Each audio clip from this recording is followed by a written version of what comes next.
them the unlikely high school basketball champs, the underdogs. These are the Armenian Hoosiers, the Hoosiers of the Valley. We were counted out multiple times, and we came into playoffs unranked, which means nobody thought we were worthy of being in the top 16. We are now in the CIF Division II semifinals. 11 players on a team, 8 seniors, 2 sophomores, and 1 freshman. They aren't the tallest on the court, and they themselves will tell you they don't see themselves as the most talented players, but their preparation, determination, and resilience has them on a winning streak. The Armenian General Benevolent Union Titans were undefeated 21-0 last year. Their goal this year, to win the Southern Section Division 2A and state championship. When you come to watch us play and you watch both sides warm up, we do not pass the eye test. We look like we're going to lose by 30 points. The game is done. You look at us and you say, oh, very interesting. This is the team that everybody's talking about. Nara Kapushian has been coaching at this school for only the past 5 years, but he's been coaching these players since they were 8. I was once the tallest person in the room, and now I'm not. Coach Kapushian emphasizes student in the phrase student athletes. The whole team cumulatively has a 4.0 GPA. They work hard on the court and off the court. Academic studies come first, then comes practice 6 days a week, 2 hours of practice, and an hour of film. In order for a team like ourselves to be successful, we really value the work, we value the discipline, and the preparation that goes into the game. The years of playing together, friendship, and sense of brotherhood comes organically to this team. It is that chemistry that on the court is electrifying, not to mention the boost in spirit and confidence they get from the community. It's just such a boost of energy, and it just feels like all the Armenian community could rally around something through these tough times. Senior Avan Dorian is 6'4", the team's leading scorer. He has a 4.7 GPA, and colleges like Harvard, Princeton, Stanford, UCLA, USC, Caltech, and MIT have shown interest. But for him, it's the love of the game and his teammates that brings him the greatest joy. The part that I think makes us love basketball the most is the fact that we get to play it with all our friends. There's no nervousness around it. There's no one to impress. I really value every single game, every single practice. But competing with bigger schools makes our families proud, makes our community proud, and shows us what we can do, even though we're outsized always, and we just find a way to compete and win. And something that makes things interesting and fun during games are twins Ryan and Michael Martirosyan. Sometimes the ref calls a foul on him. I have to clarify that it wasn't me, it was him. I mean, it wasn't him, it was me, or the other way around. Other teams, even, they don't know the difference. We actually do get tired of spending so much time together, but I feel like we just understand each other to a whole different level on the court. I'm really confident going into Friday. No matter who we would play against, I'm confident because I know we're going to prepare better and we're going to be more disciplined than they are. If we don't win, we have everything to be proud of. We knew we had nothing to lose. We came in with high expectations, and so far we have lived up to them.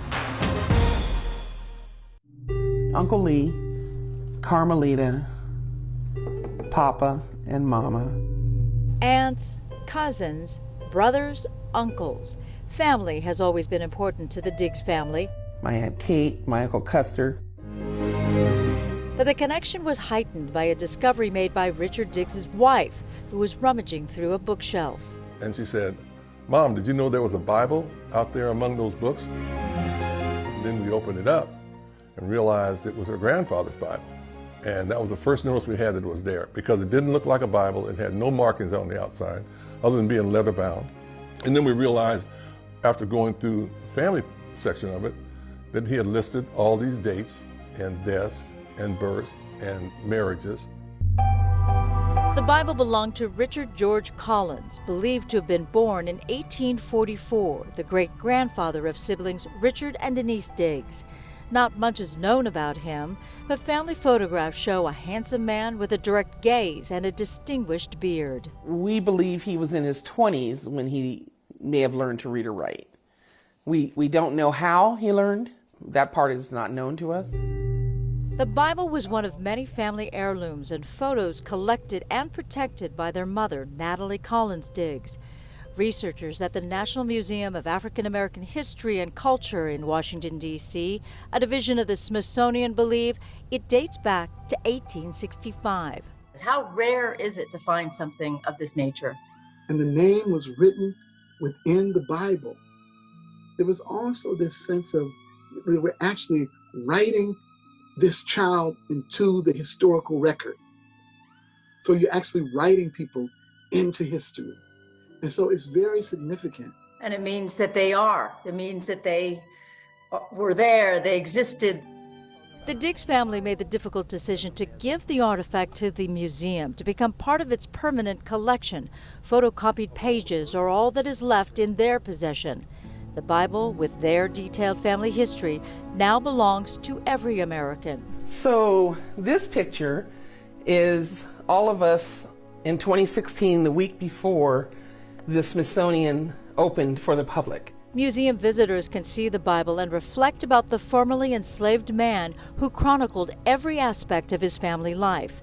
Proof they didn't just exist, but thrived, and his descendants continue to do so too. I would suspect he was outspoken. His writing was very exact. He was meticulous in the way he wrote things.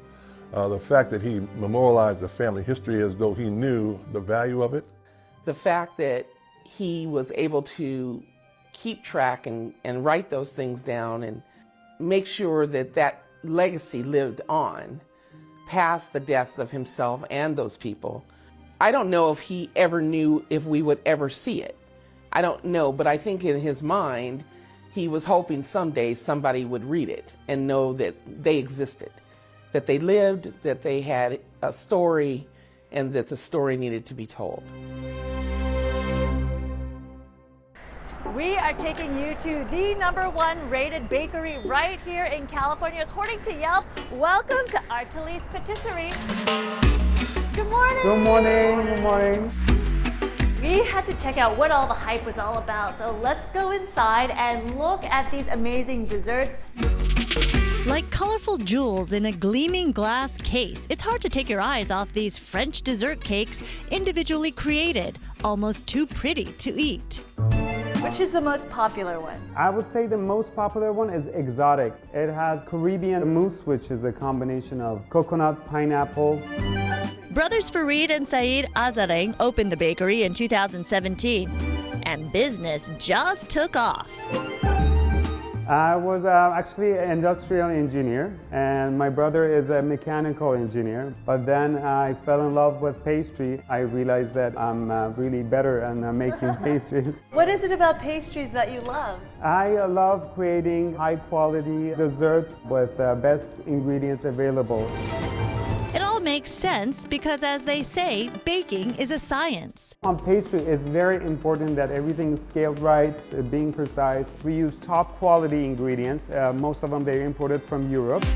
Fareed apprenticed in various bakeries in Europe before opening this pastry shop, and he has mastered the crispy croissant in 15 flavors, both sweet and savory. One of our most popular ones is this one right here. It has rose and orange blossom with pistachio filling. We call it Persian Princess. My favorite one is the jondia, which is chocolate croissant dough with milk chocolate hazelnut filling. These sell out in what? Around noon, 1 o'clock. So just a couple of hours you're open and then all of these are gone. Yes. So you say the best way to do it is all in one Yes, bite, get exactly. everything, the crunch, the filling, everything together. Yes. That's hard. Okay. Hold on.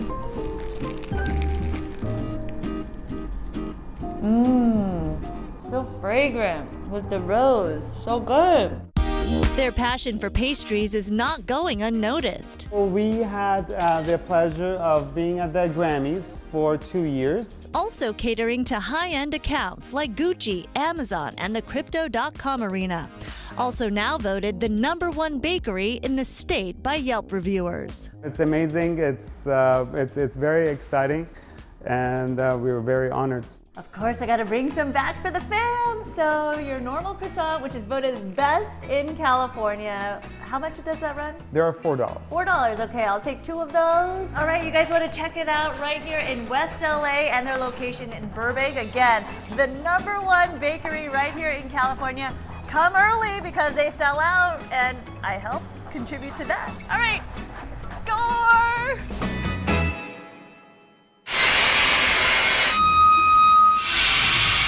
It's fun driving down the 405 and be able to point to a few different buildings and say, I worked on that. Do you feel like a trailblazer? Oh, sometimes. Janelle and Greta are among the roughly 11% of women construction workers in the United States. Ahead of 2023's Women in Construction Week, themed Many Paths, One Mission, we met them on site of the $300 million West Edge project in West LA. There's an office tower, a residential building. The first floor is all retail. I helped coordinate all the glazing and exterior finishes on this building that you guys see here. Basically, I'm in charge of scheduling, manpower, installation, sequence, everything on site. Janelle, a Loyola Marymount grad who studied civil engineering and math, and Greta, a UCLA Bruin who also studied civil engineering, both say they always wanted to understand how things work. Construction didn't necessarily come to mind as an option until much later. Construction is a really cool industry, so you get to touch on soil mechanics, structure, concrete, seismic, hydraulics. I don't have to pick just one. I can kind of see them all come together in a building. According to the National Association of Women in Construction, despite being a male-dominated industry, the gender pay gap here is one of the smallest. Women in construction earn on average 95% of what men make. Compare that to the average across all U.S. industries of 82.9%. What do people say when you tell them you're in construction? I think they're kind of curious what projects I'm working on. A lot of people are always asking, like, what kind of things do I do out here? What is your favorite project that you've worked on? Their advice to any women whose interest might be piqued? Do it. There's a lot that you can learn every day. I'm learning something new. My job is constantly changing. I would just say to anyone interested in STEM or looking at engineering, don't be afraid of construction. It's really fun. Christina Pascucci, Fox 11 News.